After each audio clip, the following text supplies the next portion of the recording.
English for Teachers. ইংরেজি শেখা ও শেখানো নিয়ে আমার পরামর্শ। এখন যে কথাগুলো আমি বলবো তা পুরো শিক্ষক ও শিক্ষার্থী শ্রেণীর কাজে আসবে। পুরো জাতি একটি সরল পথ পাবে, শেষ পর্যন্ত সফল হবে, এই আমার দৃঢ় বিশ্বাস। There is no shortcut way to success. এক একজন শিক্ষার্থীর ইংরেজি ভাষার ভিন্ন ভিন্ন দিকের প্রয়োজন। একজন নতুন গ্র্যাজুয়েট যিনি ব্যাংকার হতে চান, তার যে ধরনের ইংরেজি লাগবে একজন এসএসসি পরীক্ষার্থীর সে ধরনের ইংরেজির দরকার নেই। যে শিক্ষার্থী আন্তর্জাতিক পরীক্ষা দিয়ে বাইরে পড়াশোনা করতে যাবে আর পোস্ট গ্র্যাজুয়েশন করা একজন চাকরির প্রার্থীর একই ইংরেজির দরকার হয় না। তাই সবার আগে ঠিক করতে হবে আমার কী ধরনের ইংরেজি প্রয়োজন। এরপর দেখতে হবে ইংরেজি ভাষার কতটুকু জানি। ঢাকা বিশ্ববিদ্যালয়ের একজন শিক্ষক বা বড় একজন লেখক আন্তর্জাতিক একটি পরীক্ষাতে আইএলস কম স্কোর করতে পারেন। এর মানে এই নয় যে ওই শিক্ষক মহোদয় ইংরেজি জানেন না। আমি বাস্তব অভিজ্ঞতা থেকে বলছি, একজন বিসিএস ক্যাডার ইংরেজি শুনে খুব ভালো বুঝতে পারেন, বিদেশিদের ইংরেজি শুনে পুরোটাই বোঝেন, ইংলিশ মুভি ও গান শুনে বোঝেন, কিন্তু ওই ব্যক্তি আইএলসে ভালো স্কোর নাও করতে পারেন। নিজেকে এত ছোট মনে করার দরকার নেই। আপনি যদি মাত্র এসএসসি পাস হয়ে থাকেন তাহলেই আপনি হাজার হাজার ইংরেজি শব্দের অর্থ জানেন। অন্যরা ইংরেজি বললে শুনে বুঝতে পারেন কিন্তু বলতে পারেন না, পড়তে পারেন কিন্তু লিখতে পারেন না। দুই একটি কঠিন ইংরেজি বাক্যের বাংলা অর্থ না বুঝলে এত ভয় পাওয়ার কিছুই নেই যে আপনি কিছুই জানেন না। আমি আজ আপনাকে ইংরেজি শেখার সঠিক ও সফল পদ্ধতি বলে দেব ইনশাআল্লাহ। আপনি শুধু নিজের প্রতি বিশ্বাস রাখুন, দৃঢ় বিশ্বাস। যে কোনো ভাষা শেখার স্রষ্টা প্রদত্ত একটি পদ্ধতি আছে, সেটাই আজ আমরা জানব। এই পদ্ধতির বিরোধিতা করার কোনো সুযোগ নেই। এটি আমার পদ্ধতি নয়, মহান স্রষ্টা নিজেই এই পদ্ধতির প্রবক্তা। এই পদ্ধতিটি আপনার খুব পরিচিত। আপনি হাজারো সফল শিক্ষার্থীকে দেখেছেন। প্রতিটি মানব শিশুই একটি কমপ্লেক্স মেশিন। একটি শিশুর বেড়ে ওঠা আপনি দেখেছেন, আর ধীরে ধীরে কথা বলা, পড়া ও লেখার দক্ষতা বৃদ্ধির স্তরগুলো আপনি অনেকবার দেখেছেন। ইংরেজি শিখতে হলে ঠিক ওই পদ্ধতিগুলোই আপনাকে অনুসরণ করতে হবে।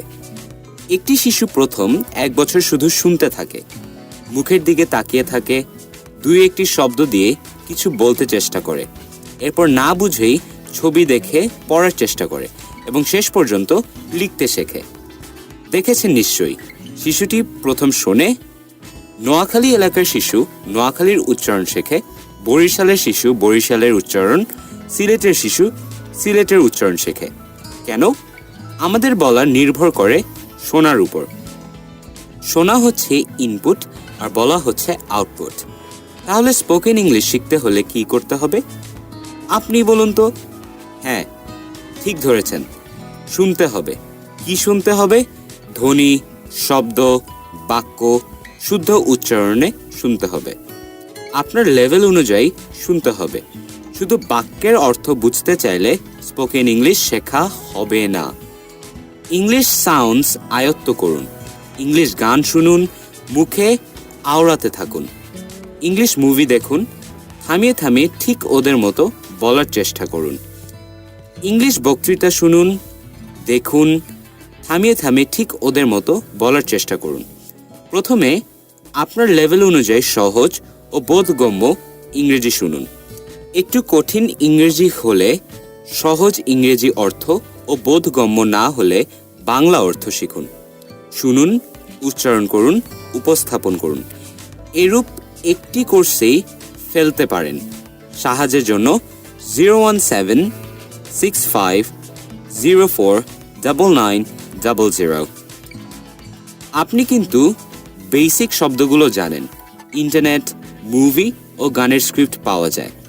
আগে স্ক্রিপ্ট পড়ুন, অর্থ বুঝুন, উচ্চারণ ও উপস্থাপন কৌশল আয়ত্ত করুন, উপস্থাপন করুন। প্রথমে একটু ধীর গতিতে করুন, আস্তে আস্তে গতি বাড়ান। আরেকটি কথা, পৃথিবীর বিভিন্ন বিষয় সম্পর্কে আপনার জ্ঞান যত বেশি জিনিস আপনি চেনেন, যত অভিজ্ঞতা আপনি অর্জন করেন, টিভি, পত্রিকা, ইন্টারনেট, বন্ধুবান্ধব, পরিবার, শিক্ষা প্রতিষ্ঠান থেকে, তত দ্রুত আপনি একটি ভাষা শিখতে পারবেন। এমনকি বাক্যের অর্থ বুঝতে হলেও আপনার এই অভিজ্ঞতাগুলো অর্জন করতে হবে। আপনি যেহেতু বই পড়তে পারেন, প্রথমে ছোটদের ইংরেজি গল্পের বই পড়ুন, অর্থ বোঝার চেষ্টা করুন, গল্পটি নিজের ভাষায় উপস্থাপন করতে চেষ্টা করুন, বন্ধুর কাছে বলুন।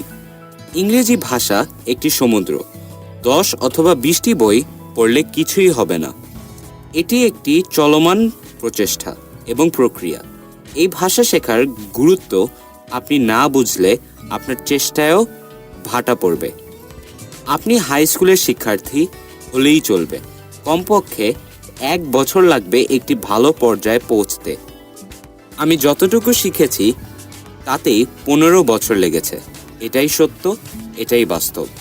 চলুন প্রচলিত ধারণা থেকে বের হয়ে একটু ভিন্ন দৃষ্টিকোণে দেখি। বারাক ওবামাকে যদি কুতুবদিয়া দ্বীপ সম্পর্কে ইংরেজিতে একটি বক্তৃতা দিতে বলা হয়, তিনি বলবেন, sorry, I don't have an idea about Kutubdia. তিনি বাংলাদেশের যে কোনো ব্যক্তির চেয়ে ভালো ইংরেজি জানেন, যে কোনো ইংরেজি বাক্যের অর্থ বোঝেন, ইংরেজি শব্দ বেশি জানেন, বক্তৃতার সেরা কৌশল জানেন। কিন্তু তা সত্ত্বেও তিনি যদি এই টপিকটি সম্পর্কে বাংলায় বক্তৃতা দিতে চান, তাহলে তাকে কয়েকটি ধাপ অনুসরণ করতে হবে। 0, দ্বীপটির একটি ভিডিও বা ছবি দেখতে হবে, অথবা কারো কাছে গল্প আকারে শুনতে হবে, অথবা পড়তে হবে, অথবা স্থানটি ভিজিট করতে হবে। সবচেয়ে গুরুত্বপূর্ণ ধাপটি হচ্ছে বিষয় সম্পর্কে ধারণা বা আইডিয়া থাকা। এটি না থাকলে যত শব্দই জানা থাকুক না কেন, গ্রামার পাণ্ডিত্য থাকুক, উপস্থাপনায় খ্যাতি থাকুক, যত বড় বড় ডিগ্রি থাকুক, অর্থ বোঝার সামর্থ্য থাকুক, অনুবাদ করার দক্ষতা থাকুক, ওই বিষয় সম্পর্কে কিছু বলা বা লেখা সম্ভব নয়। মনে রাখতে হবে, মুখস্থ লেখা বা বলা মূলত ভাষা শেখা দিয়ে রসিকতা করা। 1, কুতুবদিয়া সম্পর্কে বলতে যতটি শব্দ দরকার, তার সবার আগে উচ্চারণ জানতে হবে। ফোনেটিক্স, ফর এক্সাম্পল, আমি এখন কুতুবদিয়া দ্বীপ সম্পর্কে কিছু বলতে চাই। I now Kutubdia Island about something want to tell. 2, শব্দগুলোর অর্থ জানতে হবে। vocabulary, অর্থ জানতে হলেও আগে উচ্চারণ জানতে হবে। 3, উচ্চারণ ও অর্থের মধ্যে একটি আন্তঃসংযোগ করতে হবে। Phonetic meaning. 4, এবার দ্বীপটি সম্পর্কে তার বাংলা বাক্য বাংলাদেশিদের মুখে শুনতে হবে। শুদ্ধ উচ্চারণের জন্য মুখে আওড়াতে হবে। বাক্যের অর্থ বোঝার জন্য প্রাথমিকভাবে ইংরেজি অনুবাদের সহায়তা নিতে হবে।